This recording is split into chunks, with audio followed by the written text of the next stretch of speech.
so far this year. Total 255 law enforcement officers and 144 of them from COVID. The following I'm going to mention are all from COVID. We got City Marshal Michael Keithley of the West Police Department in Texas, end of watch September the 3rd. We have Sergeant Daniel Watts of the Jacksonville Police Department in Florida. His end of watch was September 1st. We have Trooper Sean C. Hike of the Florida Highway Patrol, end of watch August 28th. Border Patrol Agent Chad McBroom, U.S. Border Patrol, end of watch August 29th. We have Department First Class William Diaz of the Lee County Sheriff's Office in Florida, end of watch 8/31. We have Investigator Richard Humphrey of the Baldwin, Colorado DA's office, end of watch 9/3. Patrol Officer Edgar Pales Jr. of the Owasso Police Department in Oklahoma, end of watch August 29th. Police Officer Michael Wexoff of the St. Petersburg Police Department in Florida, end of watch August 27th. Detective Tom Breadville of the Hernando County Sheriff's Office in Florida, end of watch September 4th. And Patrolman Shane Green of the Sheridan Police Department in Arkansas. His end of watch was August the 29th. From other causes, law enforcement, we have Sergeant Brian Mole of the State Police in Connecticut. His end of watch was September the 2nd.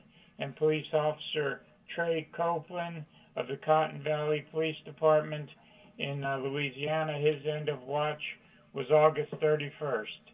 Firefighters, all from COVID. Chief Randy Burnham of the Lake City Fire Department in Lake City, Florida, September 5th.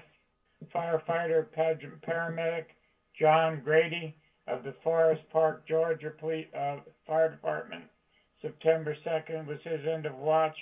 Driver Engineer David Leos, Dallas, Texas Fire Department, September 2nd, his end of watch.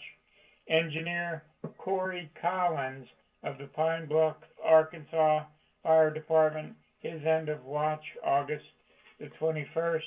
Division Chief Mark Koval of the Burgaw, North Carolina Fire Department, end of watch, August 30th. Engineer Malcolm Arrington of the Nashville, Tennessee Fire Department, end of watch, September 1st.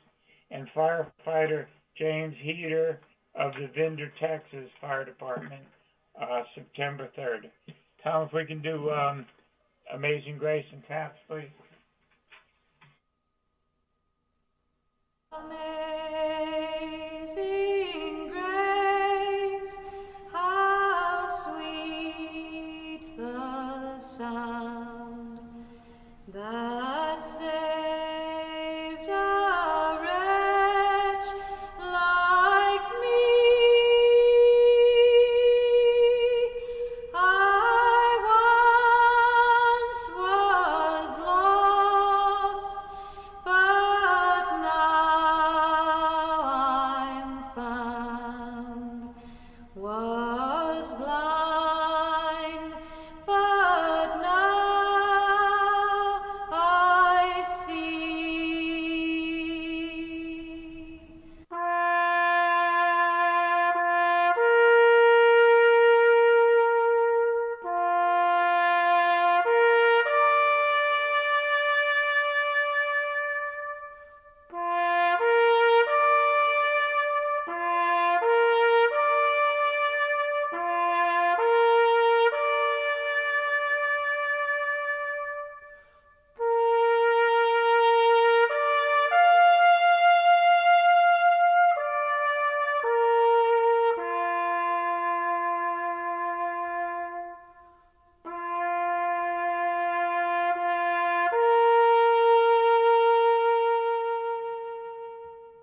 And now back to the guys with Vets Helping Vets. Guys, every time I hear that, it has a moment with me because of my dad, being military and everything, and he had that burial.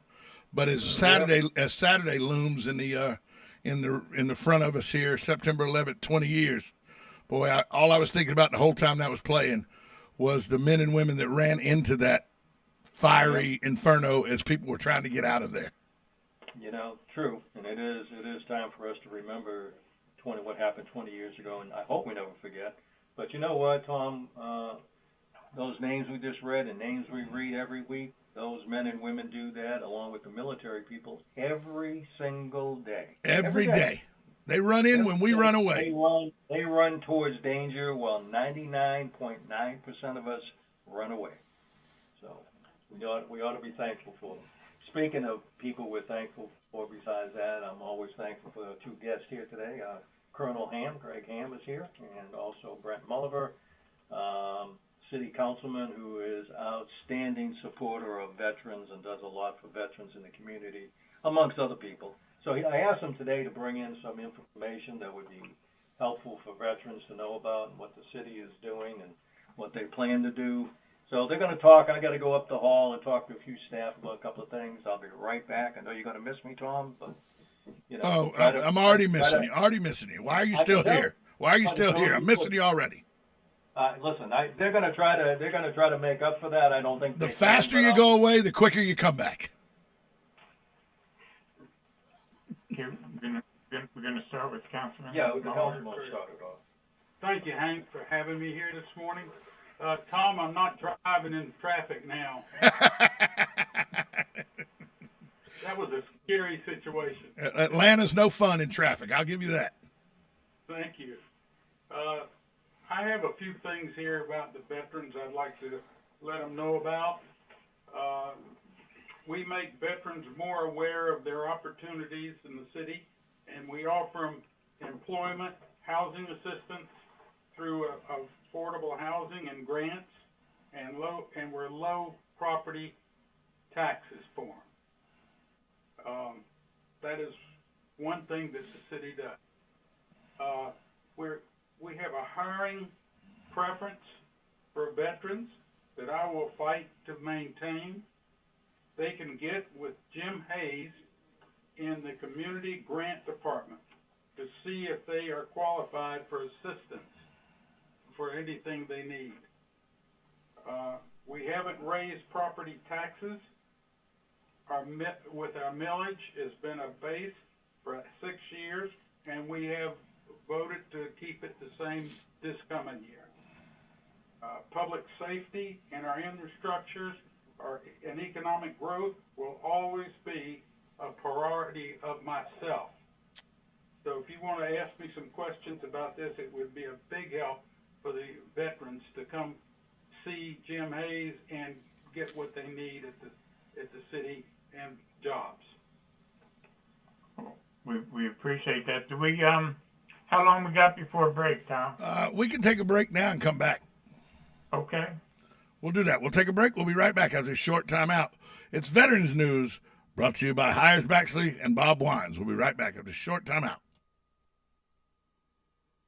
Dad's service to our country is something we're so proud of. He made a difference and set a great example. Now it's our turn to honor the sacrifices he made for our family and this country. As veteran specialists, Hires Baxley Funeral Service helps us celebrate Dad's life and can help you too. Hires Baxley is here for you during your time of need or when planning for the future. For more information, call 352-484-0891 or visit hiresbaxley.com/choice. If you're thinking about giving your yard a little pick-me-up for fall, the place to start is Bob Wine's Camellia Gardens in Ocala.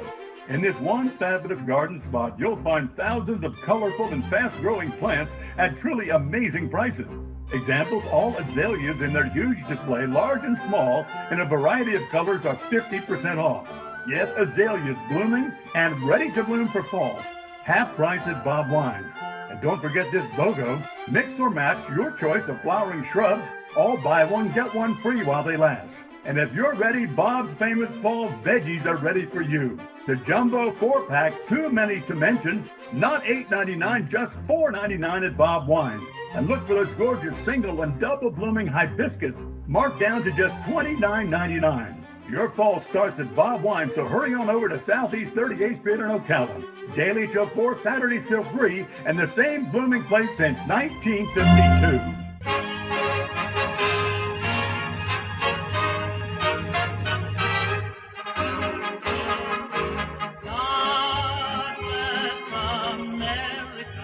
And now it's back to Veterans News with Vets Helping Vets. Let's go out and join Gary out at Vets Helping Vets.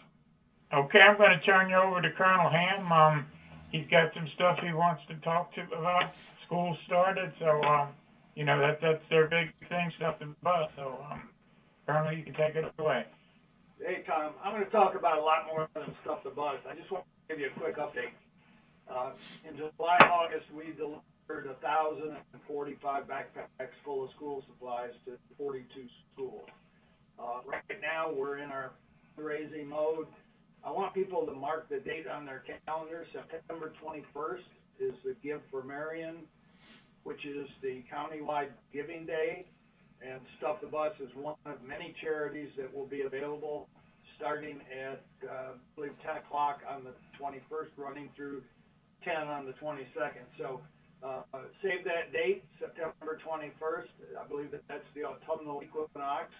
And put down Stuff the Bus, and we have some good matching opportunities there. In terms of veteran activities, the Veterans Park is going to be busy, as you might expect, during the whole week, starting with tomorrow, September 10th. We have a motorcycle escort that's bringing the Remembrance Wall from 9/11. They're going to start at Warhorse, Harley-Davidson, take a path through the city, and end up at the Memorial Park, and it will be on display through the 19th. On Saturday, September 11th at the park is the opening ceremony, musical performances, a history of 9/11, a flyover, a last call, and it's going to be a great activity starting at 8:30 in the morning. On Sunday, September 12th, the First Responders Chaplains Memorial Service, and then a concert by Kingdom of the Sun Concert Band, and the Bellevue High School Jazz Band will be performing. Tuesday, September 14th, is going to be a school learning experience at 10 a.m. throughout the public school system. On Wednesday, the 15th, a meet and greet with your hometown heroes at 10 a.m. at the park. On Friday, the 17th, there's a breakfast for hometown heroes. That's by invitation only. And they're going to talk about PTSD support. There'll be an MIA POW ceremony, and survivors will share stories at 4 p.m. Then on Saturday, big event, Saturday the 18th, Veterans Appreciation Day. 10 a.m. is the Veterans Prayer Service. At 11 and 1 is an American flag story time. Betsy Ross and George Washington will be there. There'll be a flag folding demonstration, and it's a great opportunity for you to bring the family and learn about not just 9/11, but about our flag and some of the basic tenets of Americanism. Music by Barry concert at 3:30, and then the movie Taking Chance will move on at 7 p.m. also at the park, and it will close out Sunday, September 19th, with a closing ceremony, First Responders Chaplains Memorial Service at 10, and then at 1 p.m. is the closing ceremony. So the park is going to be busy. Our thanks to the hospice of Marion County and the Friends of the Marion County Veterans Memorial Park for setting this up, and they're great people doing great things.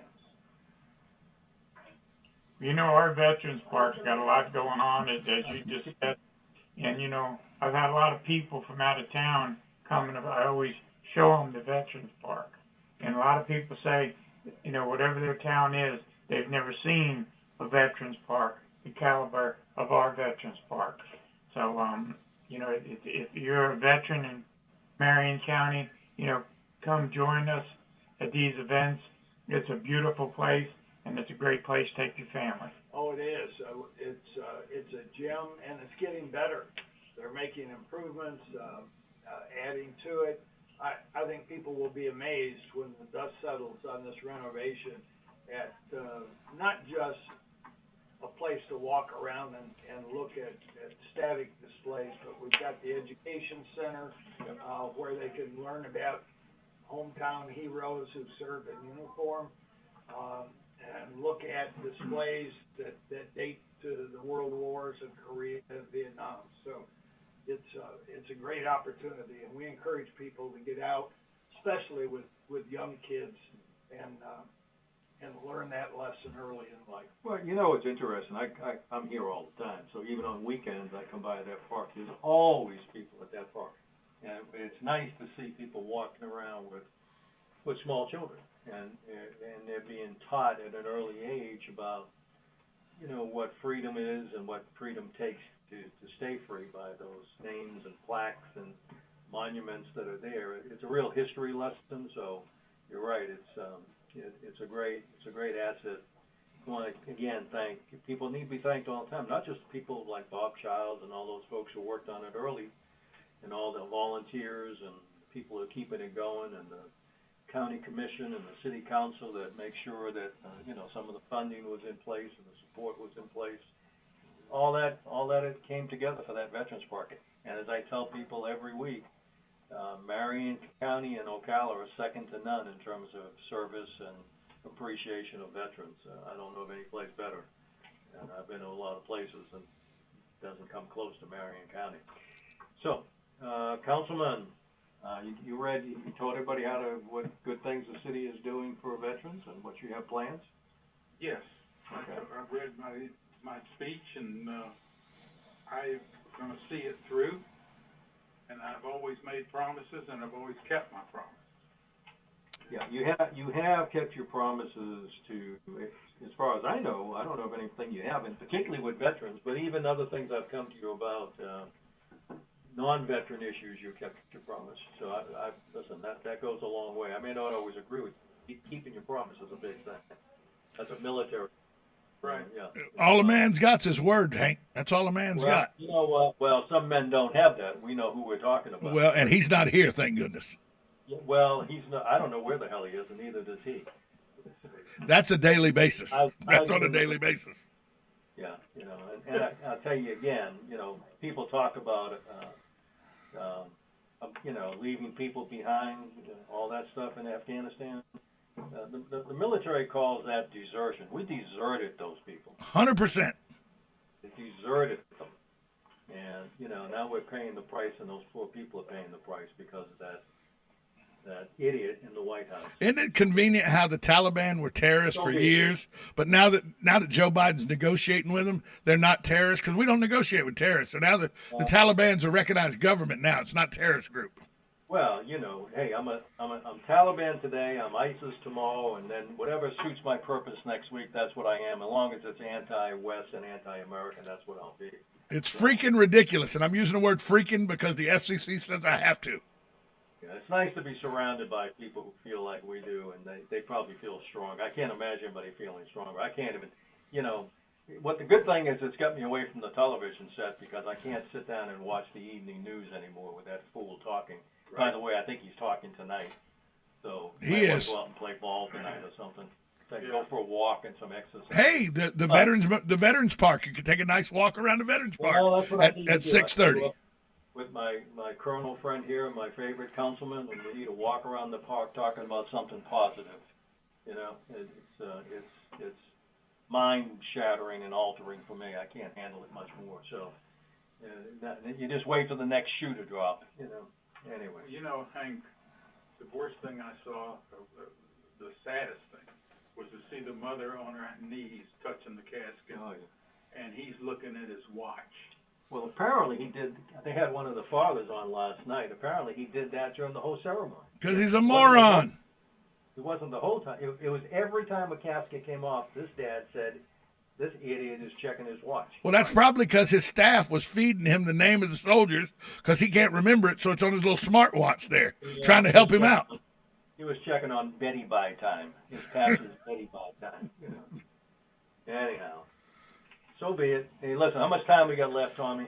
We got about 3 minutes. Oh, well, listen, I'll let Mr. Ham and the Colonel here, and you got anything else you guys want to talk about? Because otherwise, I'm going to get into, come in and get food and getting ready for turkey days and all this other stuff. So go for it. Well, and get your costume for Halloween. I already have it on. You didn't notice. Aren't you scared? Yeah. I'm shaking in my boots. The Marion County Veterans Council met this past week. Mm-hmm. We meet monthly. And as you know, we have over 50 veterans organizations and 42,000 veterans in Marion County. All right. And we try to be very active on the council to maintain that liaison between those groups and veteran service officers. So we share information and then we send requests up the chain as well. Right now, we're looking to renew the memorandum of understanding we have with the school system for a program called Veterans in the Classroom. Mm-hmm. And as you might know, the last 2 years, we haven't been able to do much of that. Right. But we do have a number of veterans who have experience talking to the kids, especially 3rd, 4th, 5th graders, to give them a demonstration. Got about 1 minute, Hank. Okay. Talk about the flag, Right. the 13 folds, and the Q&A with those kids is fascinating, and it's a great opportunity to reinforce some of those basic beliefs that they get at home and that they get exposed to it at school, and to hear it from a veteran, somebody who's walked the walk. I remember when we went to Warford, who was the superintendent at the time, Jim Warford, and presented the veterans in the classroom idea to him, and he jumped aboard it with both feet. Yep. So, for years we've had great support. So let me just tell you, as I tell you every week, thank you two guys for your service. Your colonel and a first lieutenant, second lieutenant? First Mulligan? lieutenant. Appreciate your service, guys, and again, thank you for your service out there, and God bless America. Thanks, guys. We'll be back after this timeout.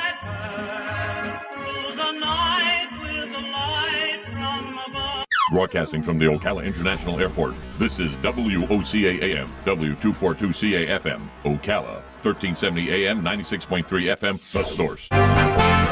USA Radio News with Lance Pry. Reuters is reporting U.S. officials have struck a deal with the Taliban. As a result, if carried out, will allow 200 American civilians and others seeking visas to leave Afghanistan on chartered flights Thursday. The departures were expected to take place from the Kabul airport later in the day. It's unclear if any Afghans trying to get out were included. No official word from the State Department or White House at this time. A staffing crisis at the prison Rikers Island in New York has created a dangerous and chaotic situation that allowed inmates to assault each other, fatally overdose, and post TikTok videos of themselves partying at the prison. Cell phone video captured inside the prison emerged Sunday night that shows 3 inmates viciously assaulting another, throwing him on a bed and beating him to a pulp as he desperately cried out. When Department of Corrections officials saw the video after it was posted online, they responded by moving the inmates to another section of the jail. USA Radio News.